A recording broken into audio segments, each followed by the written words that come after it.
درسگاہ میں ان کے مدرسے میں شرکت کے لیے داخلے کے لیے حاضر ہوئے تو امام صاحب نے فرمایا کیا تم حفظ کیے ہیں؟ تو وہ عرض کیے کہ میں حفظ نہیں کیا ہوں. آپ نے فرمایا حفظ کیے بغیر ہمارے مدرسے میں داخلہ نہیں ہوتا، پھر تم کو حفظ کر کے آنا ہے.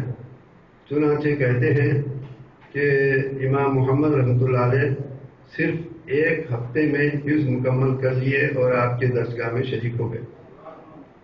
تو یہ بزرگان دین کا طریقہ تھا اور ہمارے اسلاف کا بھی یہی طریقہ تھا.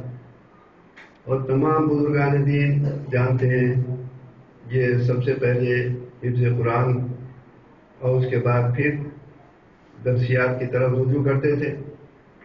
اولیاء کرام میں حضرت پیران پیر رحمۃ اللہ علیہ سب سے پہلے حفظ کیے. حضرت غریب نواز رحمۃ اللہ علیہ کا مہینہ ہے، سب سے پہلے انہوں نے حفظ کیا. حضرت بانی جامعہ جن کے مدرسے سے اس مدرسے کو نسبت ہے، اس جامعہ سے اس مدرسے کا الحاق ہے، وہ سب سے پہلے حفظ کیے. تو یہ اسلام کے اندر بزرگان دین کا طریقہ بھی یہی رہا ہے کہ پہلے حفظ کرتے ہیں. ماشاءاللہ یہ مدرسہ یہ اپنے مقصد کے اندر کامیابی کے ساتھ آگے بڑھ رہا ہے اور اللہ تعالیٰ اس مدرسے میں خوب اور ترقی عطا فرمائے. یہ مدرسے کا قیام ابھی ہمارے مولانا ڈاکٹر محمد سیف اللہ صاحب بتا رہے تھے آپ کو کہ اس کی ضرورت روز اول سے رہی ہے. ایسا نہیں ہوا کبھی زمانے میں کہ کوئی زمانہ مسلمانوں کا کوئی دور ایسا آیا ہو جس میں مدرسہ نہ رہا ہو، بلکہ ہر چیز بعد میں ہے، پہلے مدرسہ ہے. آپ اسلام کی تاریخ میں ہم کو یہی بتایا گیا ہے کہ رسول پاک صلی اللہ علیہ وسلم جب غار حرا سے تشریف لائے تو مکہ مکرمہ میں 13 سال ہے، اس میں کوئی مسجد کا بنانے کا کوئی ایسا پہلے کوئی پروگرام نہیں رہا. مسجد تو بہت بہت بعد میں سیدنا ابو بکر صدیق رضی اللہ تعالیٰ عنہ کے گھر میں بنی، لیکن پہلے دن سے ایک دن بھی ناغہ کیے بغیر مدرسہ قائم کیا گیا. یہ دار ارقم میں حضور پاک صلی اللہ علیہ وسلم اس کو مدرسہ بنا دیے اور وہیں تشریف فرما ہوتے، وہی کا نزول ہوتا تو وہیں سے سنائی جاتی، وہیں مسائل بتائے جاتے، وہیں تعلیم ہوتی، وہیں تدریس ہوتی اور سب لوگ وہیں جمع ہوتے اور وہیں مسائل پوچھتے تھے اور وہیں سے سب کچھ ہوتا تھا. تو مدرسہ یہ مسلمانوں کی اہم ترین ضرورت ہے، مسجد سے زیادہ. اسی لیے یہ ایک حقیقت ہے دنیا میں، دنیا کی جتنی اسلام دشمن طاقتیں اور قوتیں ہیں، ملک صاحب جیسا فرما رہے تھے کسی چیز سے ڈرنے والے نہیں ہیں. مسلمانوں کی کسی چیز سے نہیں ڈرتے وہ، اور ڈرتے ہیں ان کو خوف پیدا ہوتا ہے تو مدرسے کی وجہ سے ہوتا ہے. تو یہ جہاں مدرسے قائم ہوتے ہیں فوراً مخالف طاقتیں اس کے در پہ ہو جاتی ہیں. مساجد کتنی مساجد بنتی ہیں آپ دیکھتے ہیں، کوئی مخالفت نہیں ہوتی، بلکہ ایسا دیکھنے میں آتا ہے کہ مساجد کی تعمیر کے لیے غیر قومیں بھی وہ آگے بڑھنا چاہتی ہیں، لیکن مدرسہ جہاں قائم ہوتا ہے اگرچہ کہ کسی کا اس میں کوئی حصہ نہیں ہوتا لیکن سب خوفزدہ ہو جاتے ہیں. حدیث شریف میں ہے کہ ایک عالم 1000 عابد سے بڑھ کر شیطان پر بھاری ہوتا ہے اور شیطان خوفزدہ رہتا ہے. تو یہ بہت بڑا عظیم کام کیا ہے جنہوں نے بھی مدرسہ قائم کیا. ہمارے اکبر صاحب قابل مبارکباد ہیں، انہوں نے نہ صرف مدرسہ قائم کیا بلکہ اس مدرسے کی پوری ذمہ داری بھی اپنے ذمے لیے ہیں اور وہ چلا رہے ہیں. اللہ ان کو جزائے خیر دے.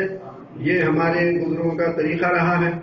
حضرت امام اعظم ابو حنیفہ رحمۃ اللہ علیہ، ان کی یہ بہت بڑے تاجر تھے اور یہ بڑے مالدار بھی تھے اور ان کے پاس دولت کی کوئی کمی نہیں تھی، اور یہ ساری دولت ان کی امام صاحب کی یہ طلباء دین پر خرچ ہوتی تھی، دینی طلباء کے لیے خرچ کرتے، اور اگر کوئی بچہ غریب خاندان کا ہوتا تو اس پورے خاندان کی معاشی ذمہ داری بھی وہ لیتے تھے بچے کے عالم ہو کر نکلنے تک۔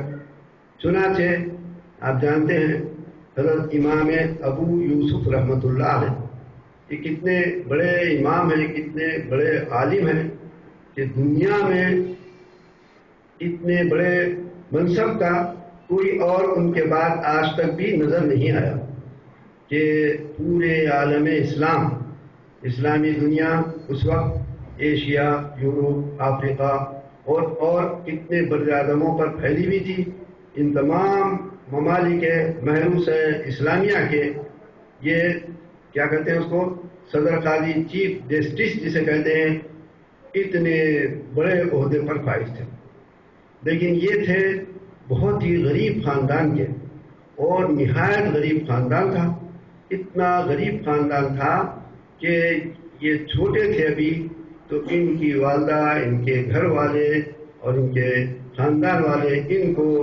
بچہ مزدوری جسے کہتے ہیں آپ، تو کمانے کے لیے لگا دیے تھے، اور یہ جاتے دن بھر کہیں محنت مزدوری کرتے، بہت چھوٹے تھے، اور وہ جو کچھ لاتے تو گھر کی ضرورتیں پوری ہوتی تھیں۔